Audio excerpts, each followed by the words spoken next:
Sushi, tacos, pizzas, kebabs, hamburguesas, empanadas, ceviches.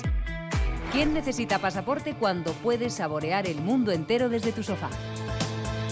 Los países tratan de ganar influencia conquistando estómagos de todo el mundo. Y aquí no hay kilómetro cero que valga. Tus padres te enseñaron que con la comida no se juega, pero no te dijeron que con ella se negocia mejor. Lo creas o no, tu menú diario está lleno de política internacional. Así que vamos a descubrir los diferentes ingredientes de este banquete mundial. Hoy, en Geópolis, entramos hasta la cocina de la gastrodiplomacia.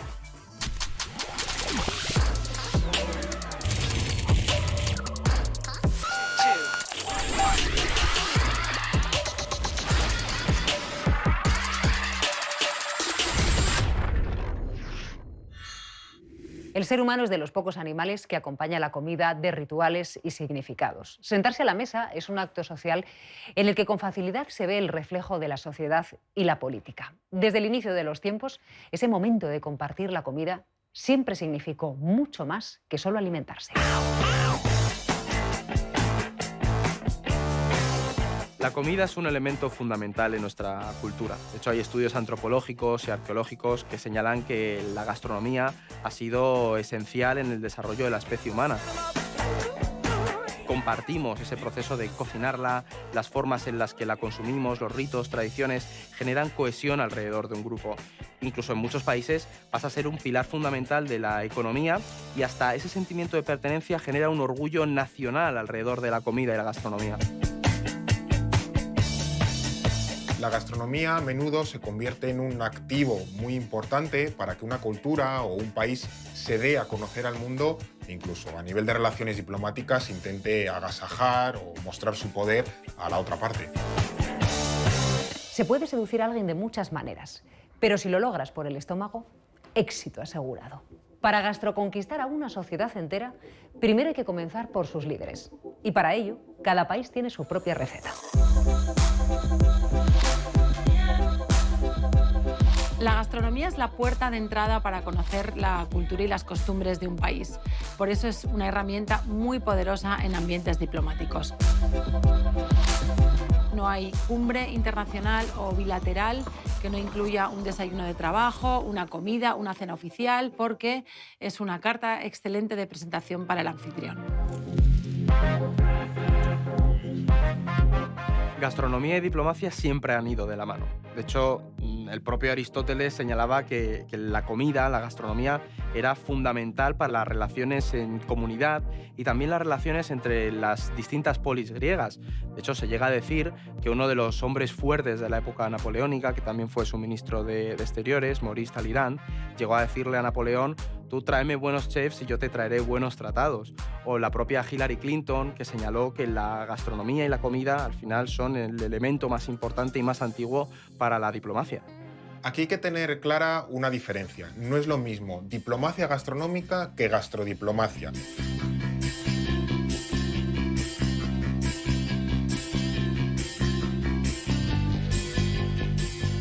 La diplomacia gastronómica es la que podríamos ver, por ejemplo, en el menú de una cena de gala, por ejemplo, en el Palacio Real, cuando se recibe a un país extranjero o a un presidente. Es decir, es lo que se sirve en una comida diplomática.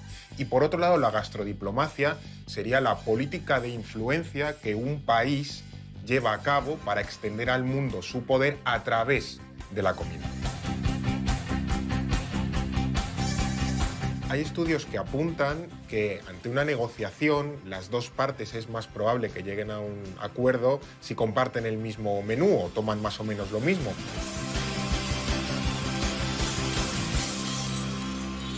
De cara a los acuerdos que luego se tengan que adoptar, pues es muy diferente que los ministros hayan comido o hayan tomado unos vinos juntos, aunque no los hayan tomado. Todo está muy estudiado, es muy protocolario. Sentamos a los comensales en los sitios que queremos que estén sentados, tenemos cuidado con el orden de precedencias, pero lo que prima ahí es que vayan a estar interlocutando, hablando de los temas fundamentales con las personas que tengan al lado. Hay una anécdota bastante famosa que ocurrió cuando Bush padre realizó una visita diplomática a Japón. En una cena de Estado ofrecida por el primer ministro nipón, el presidente Bush vomitó y se desvaneció sobre el regazo del político japonés. La versión oficial fue que el mandatario tenía gastroenteritis, pero hay quienes opinan que fue el caviar y el salmón crudo lo que le provocó esa reacción. Después de lo ocurrido, los japoneses inventaron el término bushusuro para referirse a vomitar en público. La palabra literalmente significa algo así como hacerse un bush. Durante el mandato de Barack Obama, Joe Biden, hoy líder de Estados Unidos, era un vicepresidente del país. Una de sus visitas oficiales fue a España y el Departamento de Protocolo del gobierno de Zapatero activó todos los mecanismos para que Biden se sintiera como en casa.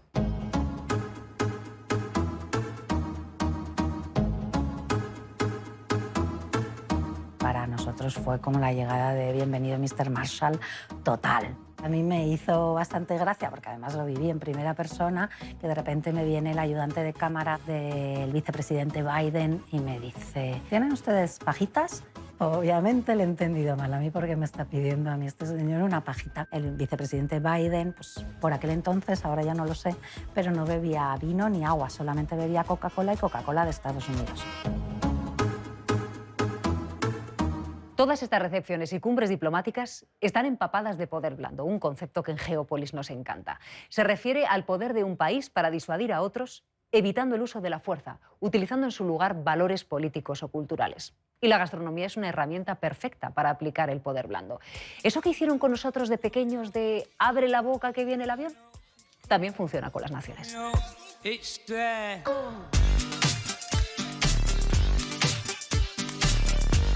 En España seguimos teniendo esa fama de creativos, innovadores y de una cocina que siempre está empujando un poco las barreras de lo nuevo y lo diferente. Creo que se nos reconoce por la calidad del producto y la calidad de la proteína. Un poco en broma siempre he dicho que España es el país de las proteínas, Italia es el país de los hidratos y Francia es el país de los lácteos. Francia hay un vínculo clarísimo entre gastronomía y poder. Si hablamos de gastrodiplomacia, los que lo han tenido clarísimo desde el principio han sido los franceses. Francia igual a calidad. Eso es un activo muy potente para el país porque la comida ayuda a otros sectores a que también se les asocie con la calidad. Y eso, por ejemplo, para atraer inversiones o turismo es muy pero que muy valioso.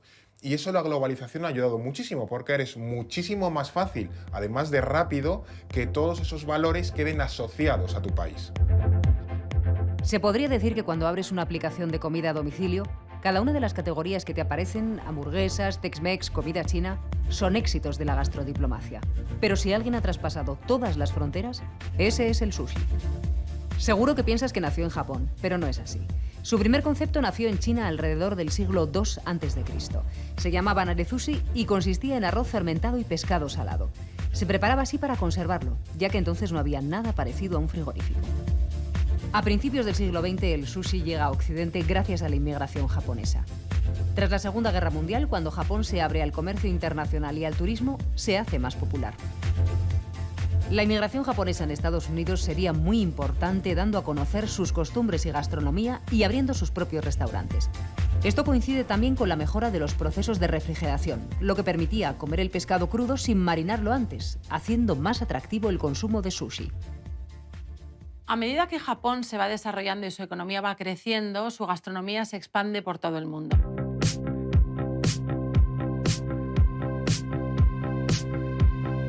El éxito económico de Japón en los años 80 y 90, así como la globalización, explican la presencia de la comida japonesa por todo el mundo.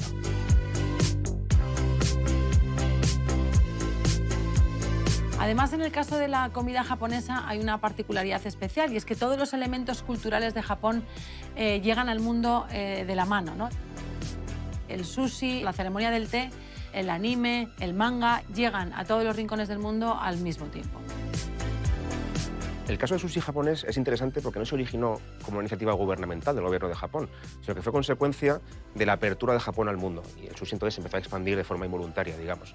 Es verdad que cuando el gobierno se dio cuenta de este éxito, sí que empezó a apoyar campañas de promoción del sushi en el extranjero a nivel gubernamental, pero no fueron ellos quienes empezaron a hacerlo, por así decir. En realidad, el primer país que empezó a tener un gobierno que proporcionaba su cultura culinaria es Tailandia. En 2002, el gobierno tailandés impulsó una estrategia que llamó Global Thai, que bueno, su objetivo principal era abrir restaurantes tailandeses por todo el mundo con el objetivo de dar a conocer su cultura y de incentivar Tailandia como destino turístico. La idea funcionó muy bien porque en 10 años el número de restaurantes tailandeses se duplicó en todo el mundo y Tailandia sigue siendo a día de hoy uno de los principales destinos turísticos del mundo.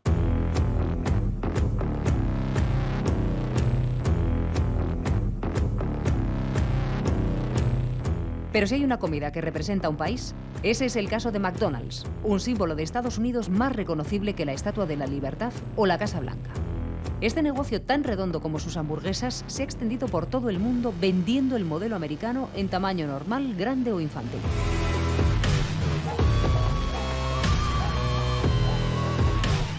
En realidad, McDonald's ya se había expandido por varios países antes de que se acuñara este término de la gastrodiplomacia. De hecho, empezaron a abrir sucursales fuera de Estados Unidos en el año 67 y desde luego lo hicieron por un objetivo puramente comercial, empresarial. Pero sí que es cierto que esa expansión de la marca estadounidense permitió a Estados Unidos, digamos, difundir su influencia, americanizar ciertos países y llegando incluso a países claramente hostiles a nivel ideológico en este marco de la Guerra Fría, como los países de la órbita soviética.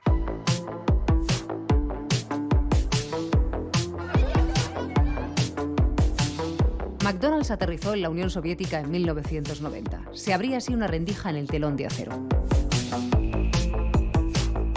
Fue todo un acontecimiento. Hasta 30.000 personas acudieron el primer día. Mucho antes, en 1972, la marca estadounidense que desembarcó en territorio soviético fue Pepsi. En 1979 llegó Coca-Cola, aunque a través de Fanta. Y en los Juegos Olímpicos de Moscú de 1980 patrocinó el evento. De esa forma, Coca-Cola desafió al gobierno estadounidense que había boicoteado los Juegos.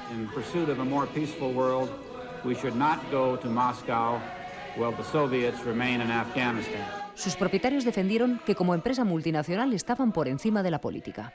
La globalización de McDonald's y de otros restaurantes del estilo son también un ejemplo de esa globalización de la comida y de un propio estilo de vida y estilo de consumirlo.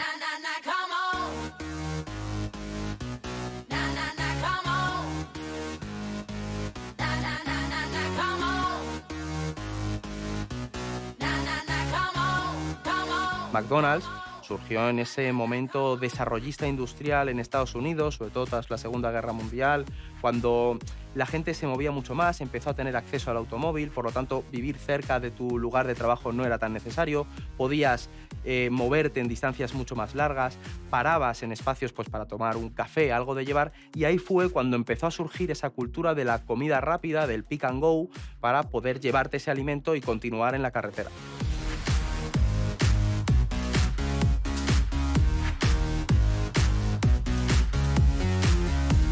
Este tipo de restaurantes se convierte en el símbolo del capitalismo estadounidense porque es el lugar que prioriza la comida rápida frente a la comida más reposada como momento de ocio. Sin embargo, con el tiempo se convierte en el lugar aspiracional donde los americanos van a pasar su tiempo de ocio. Así que en España, como en todo el mundo, comemos sushi japonés, hamburguesas americanas o albóndigas suecas. ¿Pero ha logrado España escaparse del déjà vu de tortilla, paella y jamón y colarse en las mesas internacionales?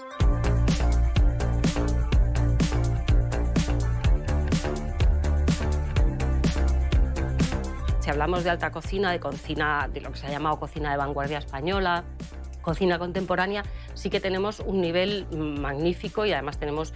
Todos los países miran a España con atención y cuando me refiero a los países me refiero a los cocineros. Nos tienen muchísimo respeto. Es decir, en ese nivel España lidera.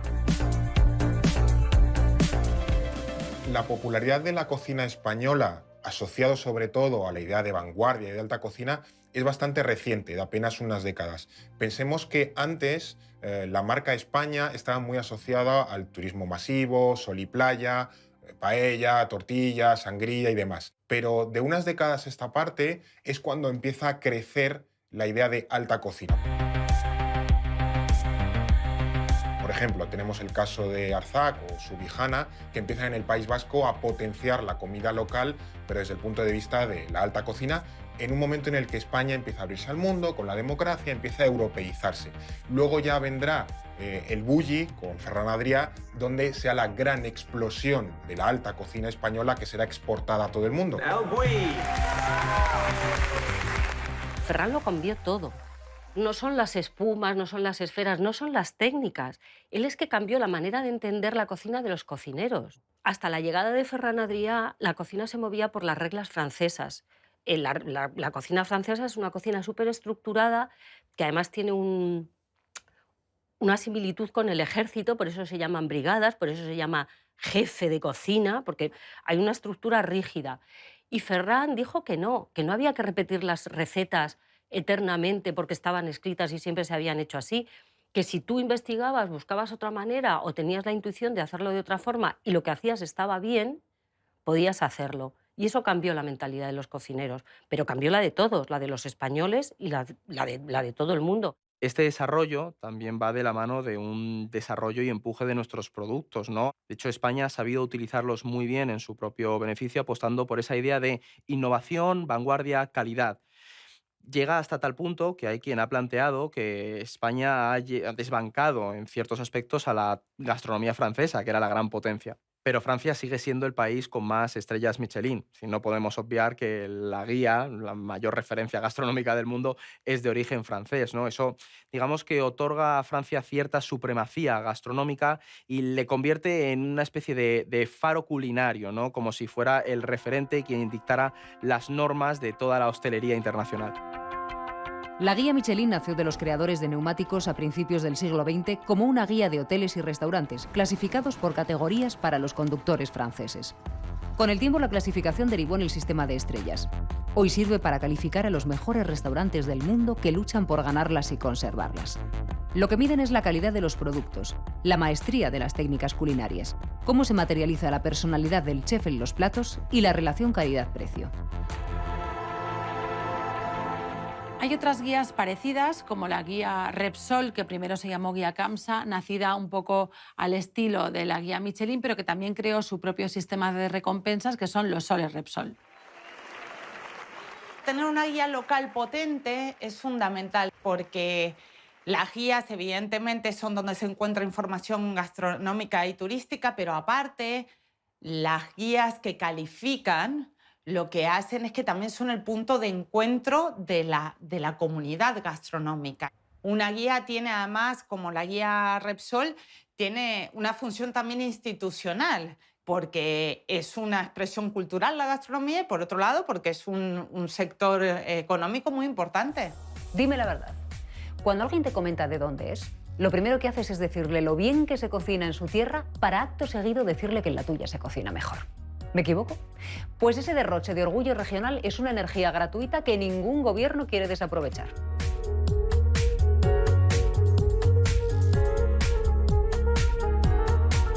Las denominaciones de origen sirven para proteger a ciertos productos de otros que puedan suponer una competencia desleal.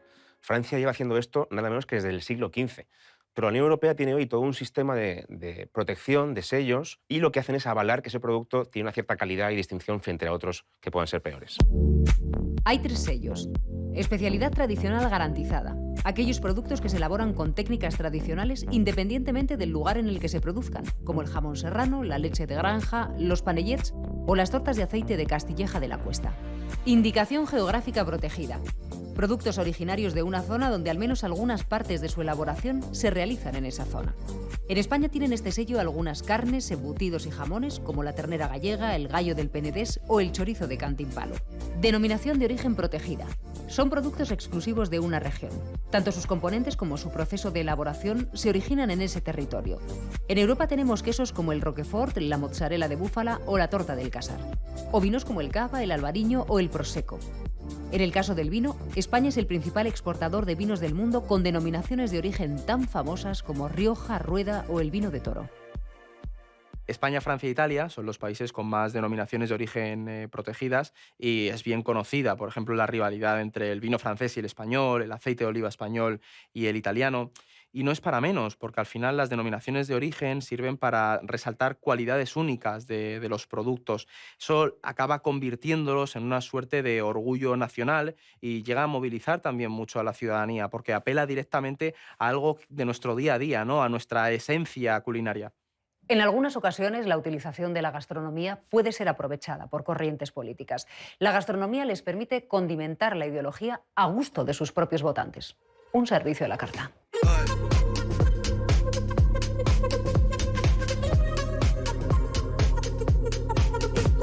La comida también ha llevado a peleas entre países. Un ejemplo muy famoso es el del yogur que se disputan Grecia y Turquía, que son países que tienen una disputa también histórica, pero que se traslada a cosas tan sencillas como quién inventó el yogur, por ejemplo, y no sabemos todavía quién ha sido. Otro ejemplo parecido es el del hummus, que es una receta que sabemos que viene de Oriente Próximo, pero que se disputa en Líbano, Israel, o también incluso Egipto, Siria o Turquía también dicen que lo hayan podido inventar. El problema de este ejemplo concreto es que Líbano e Israel tienen una pelea histórica mucho mayor, de hecho son países que oficialmente siguen en guerra, y lo del hummus es una cosa que trasciende, ¿no? Que va más allá de simplemente un plato de comida. Ambos países intentaron alcanzar el récord de plato de hummus más grande del mundo. Lo consiguió Líbano con un plato de nada menos de 10,5 toneladas de hummus, con el que se coronaron de alguna forma como los grandes fabricantes de hummus internacional. Cocinar es político porque todo para cocinar has tenido que comprar, todas tus elecciones de compra y de consumo son políticas, decides dar economía a un sitio y no a otro. Ser político también es mirar con respeto y probar con respeto comidas de otras culturas y no desde el desprecio, que se ha hecho mucho, ¿no? Y también es importante abrirles nuestra mesa también y nuestras formas de comer a eso. Es que todo lo que hacemos, ir al restaurante de la esquina es político en vez de ir a la cadena del turno. Sí, es que comer es político en todos sus sentidos, definitivamente. En España también hemos visto muy de cerca casos clarísimos de politización de nuestra comida. En julio de 2021, el ministro de Consumo, Alberto Garzón, publicó un vídeo con un mensaje muy concreto. Buenos días. ¿Qué pensaríais si os dijera que el consumo excesivo de carne perjudica nuestra salud individual y también nuestro planeta? Y claro, en un país tan carnívoro como el nuestro, desató la polémica. Ni Pedro Sánchez se mordió la lengua. Yo os lo diré en términos muy personales.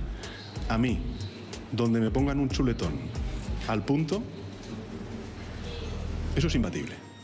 El líder del PP, Pablo Casado, aprovechó la ocasión para criticar a sus oponentes políticos.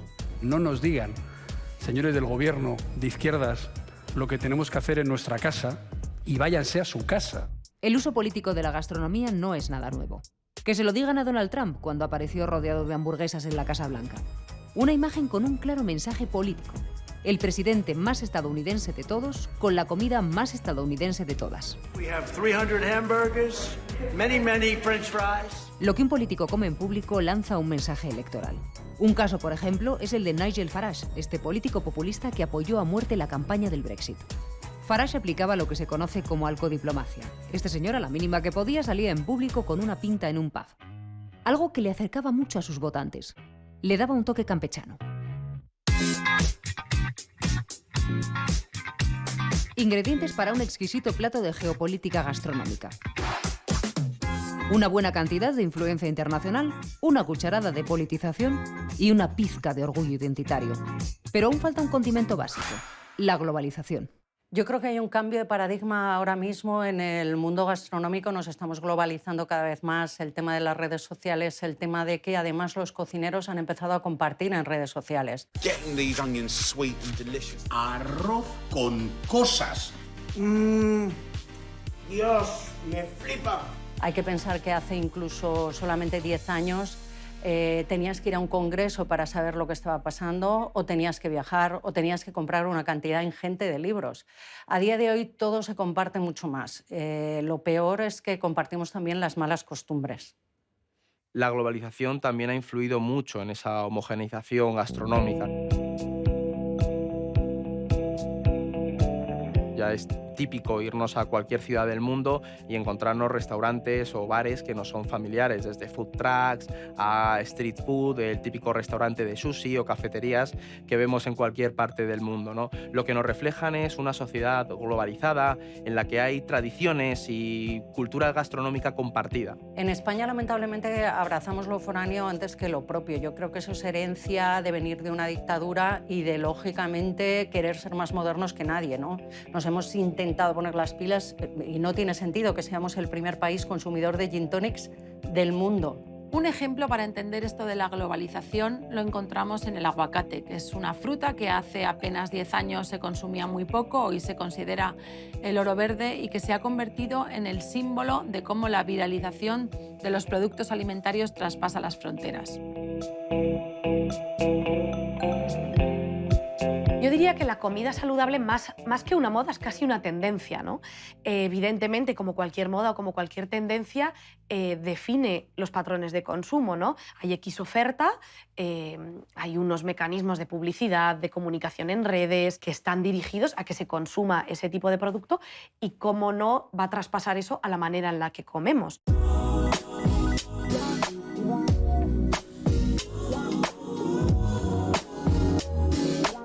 El aguacate, convertido en símbolo del estilo de vida saludable, ha aumentado su precio exponencialmente. Eso hace que las comunidades que lo consumían tradicionalmente ya no se lo puedan permitir. Es una de las consecuencias más perniciosas de la globalización y viralización de algunos productos. Esto explica que la gastronomía no escapa ni de las políticas ni de las dinámicas internacionales. Detrás de la comida que comemos hay política, hay sociología, hay relaciones internacionales, hay geopolítica y hay globalización. Y esto los países alrededor del mundo se han dado cuenta de ello y lo utilizan a su favor para que su poder crezca, sobre todo pues, para ganarse aliados y, lo más importante, ganarse sus estómagos.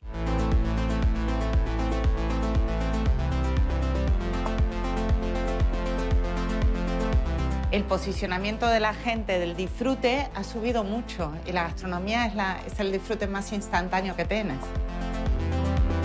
La importancia de la gastronomía en nuestra sociedad creo que tiene mucho que ver con el estilo de vida, con la cultura. Lo que comemos tiene un bagaje de patrimonio y de historia personal y del sitio en el que te ubicas, bueno, que nos enseña. Cuando uno comparte una mesa con alguien, es raro que no haya tendido puentes. Esa es la magia que tiene la gastronomía.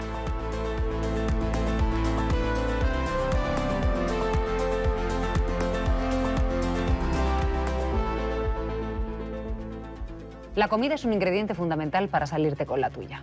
Más que poder blando, es poder en su punto. La defensa de los intereses de un país muchas veces comienza en la mesa, porque la mejor manera de evitar que se indigeste una cumbre internacional es un buen banquete. Exporta tu sushi, vende tus hamburguesas, que prueben tu jamón, marca el menú. Si quieres comerte el mundo, haz que el mundo coma lo que tú quieras. Buen provecho.